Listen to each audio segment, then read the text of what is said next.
ከሰው ጋራ እየተቆሳሰሉ እንደመኖር በጣም የሚያምና በጣም ከባድ ነገር በዚህ ምድር ላይ ነው። በተደጋጋሚ የምነግራችሁ አንድ ሀገር ውስጥ ለመኖር እንኳን ሰላም ያስፈልጋል። ቀጣይ ዓመት አንተ ከምታተርፍበት ነገር አንዱ ሁሉንም ነገር ስጥና ጀስ ግን ሰላም አይናት። እኔ ምልሽ ሁሉ ጊዜ ራስ ልክስል ጨነቀሽ፣ አክብረኝ ስል ጨነቀሽ። በቃ ናቂኝና አንቺ ራስ ሁኚ፣ እኔ እግር ልሁንና ብቻ እዚህ ቤት ሰላም ስጪኝ።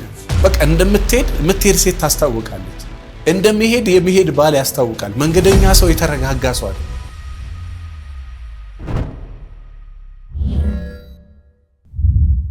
ከሰው ጋራ እየተቆሳሰሉ እንደመኖር በጣም የሚያምና በጣም ከባድ ነገር በዚህ ምድር ላይ ነው። ምናልባት ቤተሰብ ያላችሁ፣ ምናልባት ከልጆቻችሁ ጋር ያላችሁ፣ ምናልባት ከሚስቶቻችሁ ጋር ያላችሁ፣ ምናልባት ከባሎቻችሁ ጋር ያላችሁ በህይወት ዘመናችሁ ከማይጠቅማችሁ በቶሎ ግን አደጋ ይዞ ከሚመጣባችሁ ነገር አንዱ ከሰዎቹ ጋር መለያየታችሁ ቢኖር ያስኬዳል። ነገር ግን መለያየት የማትችሉበት ደረጃ እንደደረሳችሁ ወይ ደግሞ ከሰዎቹ ጋር መኖር ከሆነ ያሰባችሁት አንድ ነገር አድርጉ። አብሮ መኖራቸው መቀጠላቸው ላይ ቀር እየተቆሳሰሉ አንድ ቤት የሚኖሩ ሰዎች ያውቃል። አንድ ቤት ውስጥ ለመኖር አይደለም በተደጋጋሚ የምነግራችሁ አንድ ሀገር ውስጥ ለመኖር እንኳን ሰላም ያስፈልጋል። አንተ የሆነ ሰው ላይ እያሴርክ የሆነ ሰው አንተ ላይ እያሴረ ከሰውየው ጋር በሰላም መኖር አትችልም። እንኳን አንድ ቤት ውስጥ ቀርቶ አንድ ሀገር ውስጥ በሰላም ለመኖር ሰላም የግዴታ፣ መከባበር የግዴታ፣ መደማመጥ የግዴታ፣ መተማመንና መተሳሰብ የግዴታ ያስፈልጋል። አንድ ቤት ውስጥ ወይ እሷ ከሷ አልተለየች ወይ እሱ ከሷ አልተለየ እየተቆሳሰሉ ጠዋትና ማታ የሚኖሩ ባልና ሚስቶች ያውቃል።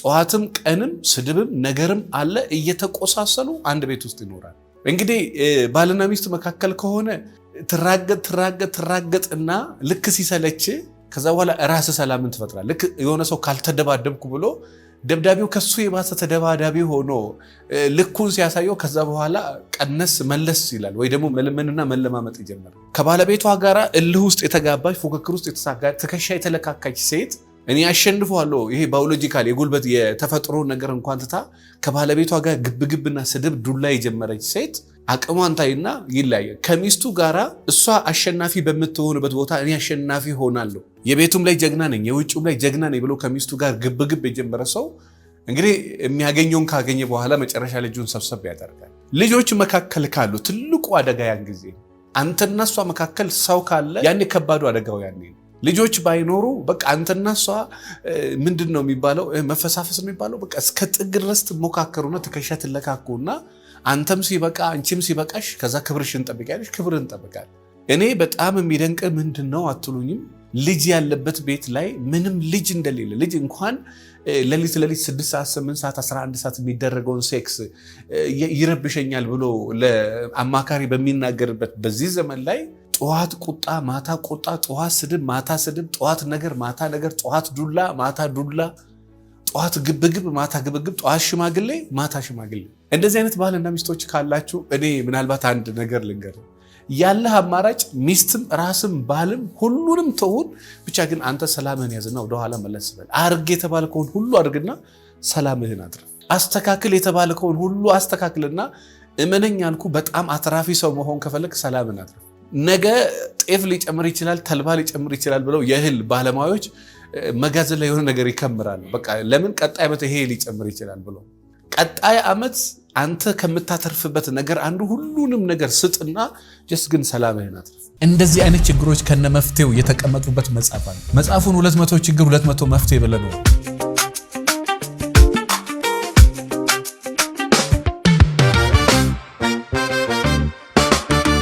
በጣም የሚገርም መጽሐፍ። በተለይ ኢትዮጵያ ውስጥ ያላችሁ ክፍለ ሀገርም አዲስ አበባም ውጭ ሀገርም ያላችሁ መጽሐፉ ለመጀመሪያ ዙር በተለይ ለኦዲየንሶቻችን፣ ለከስተመሮቻችን፣ ለቤተሰቦቻችን መጀመሪያ ዙር የሚሸጠው በ200 ብር 5 መጽሐፍ 10 መጽሐፍ ለማህበራት ማዘዝ ትችላላችሁ። አንዱ መጽሐፍ 200 ብር ነው። 200 ችግር 200 መፍትሄ።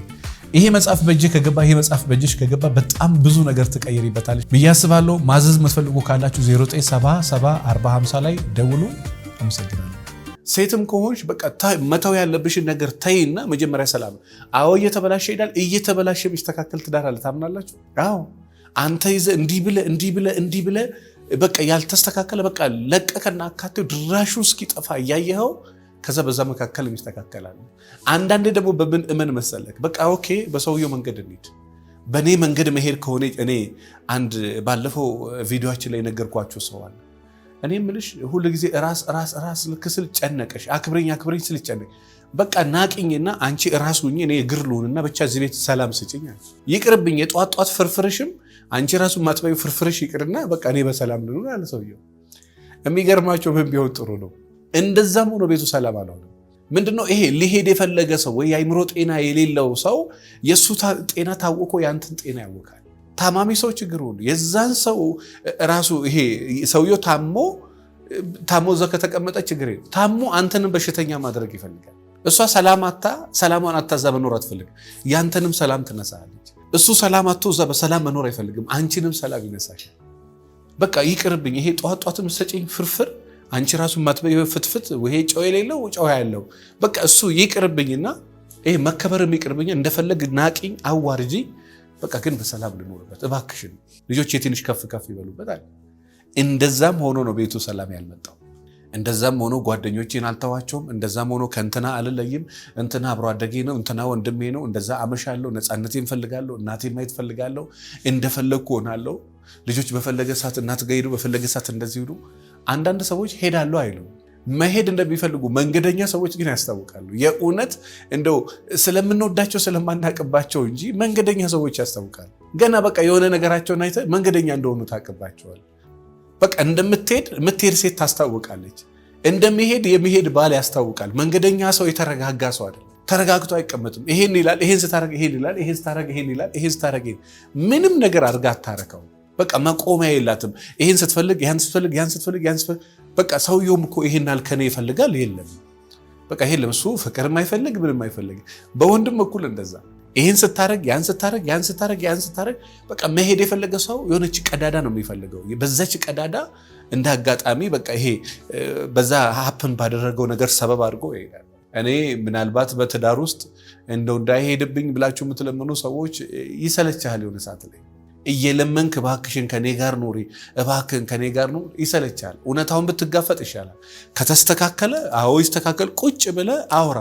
ትልቅ ጦርነቶች በዓለማችን ላይ የተፈቱት በንግግር ቁጭ ብለህ አውራ። በቃ የምትቆሳሰለው የምትጨቃጨቀው እየተቆሳሰሉ ከመኖር ተነጋግሮ የሆነ መስመር ማስያዝ። በቃ የምትቆሳሰለው በአንተ ጥቅም ነው በሰውየው ጥቅም ነው። በቃ ያንተን ጥቅም ተውና ያንቺን ጥቅም ተይና ብቻ በሰላም ነው። እኔ አንድ ሴት አለችና ባለቤቷ በቃ መማገጥ ይሉታል። መማገጥም አይነት አለው።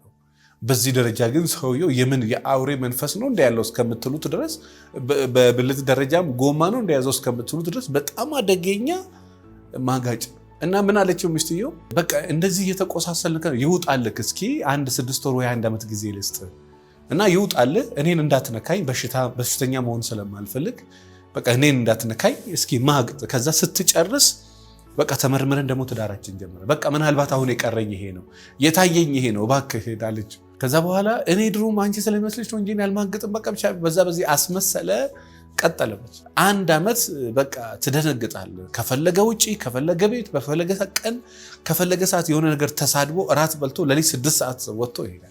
1 ዓመት እኔ እንጃ እኔ ሴት አየለምን በቃ ያላየው ነገር የለም። በቀን እንግዲህ 4-5 እኔ በማን እገረማለሁ መሰለህ በሱ በዚህ እንደዚህ ማድረግ ስቲል የምትገረመው ነገር ቢኖርም እንኳን በማን ትገረማለህ በሚስት። ከዛ ከዓመት ከምናምን በኋላ ትንሽ ጤና ማጣት ምናምን አለ ደከመኝ ብሎ መጣ እና መነካካት ሲጀምር አይ አሁን ማያ መነካካት የለም እና እንደተነጋገርነው ተመርምረ ውጤቱን ካመጣ በኋላ ከዛ በኋላ እንሄዳለን።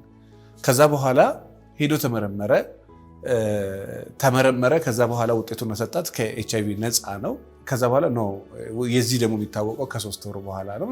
በቃ ከ3 ወር በኋላ ተመረመረ። ውጤቱ ግን እንደተጠበቀ አልሆነም። ከዛ በኋላ ሰንበዴ በቃ ነው አለች። እሱ ኤችአይቪ ፖዚቲቭ የሆነችን ከጓደኞቹ መርጦ ሊያገባ እሷ ደግሞ በዚህ ቢል በዛ ጥርስ ብሩሽ በሆነ ነገር ሊያነካካት ሊቆርጣት ምናምን ቢሞር አልቻለም።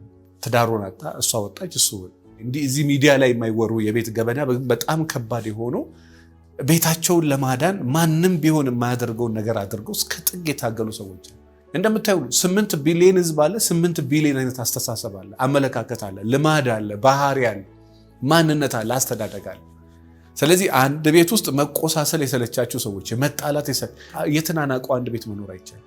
አንተ የናካት አንቺ የናክሹ አንድ ቤት ውስጥ በሰላም መኖር አይቻልም። ስለዚህ አንዳንዱን ነገር ትተሹ አንዳንድ አድርግ የምትባለውን ነገር እጥፉን አድርገ ምንም ነገር አይስተካከል እኮ ነገሩን አድርገ ላይስተካከል ይችላል፣ ግን ሰላምን አድርግ። ስለዚህ ባልና ሚስቶች ካላችሁ በተቻላችሁ መጠን መቆሳሰል ሰለቸን የምትሉ ካላችሁ ስለ ትዳራችሁ ከአቅማችሁ በላይ የሆነ ነገር ካለ ወጣችሁ የምትማከሩበት ነው። ስለ ትዳራችሁ ሙያተኛ የሚያስፈልጋችሁ ከአቅማችሁ በላይ የሆነ ጭቅጭቅ ቤት ካለ ከዛ በኋላ በቃ ጨርሳችኋል፣ አንቺ እና እሷ ተስማሙ፣ ወደ ሙያተኛ ወይ ደግሞ ወደ ትልቅ ሽማግሌ ትሄዱና ችግሩ በትክክል እንዲፈታ ወይ ወደ ሃይማኖት አባት እና ለዚህም ትዳሬን ሰላም፣ ቤቴን ሰላም፣ ህይወቴን ሰላም አድርጌ በሰላም መኖር እፈልጋለሁ የምትሉ ካላችሁ መልህቅን ምርጫቸው አድርጉ። ለበለጠ መረጃ 09774050 ላይ ደውሉ።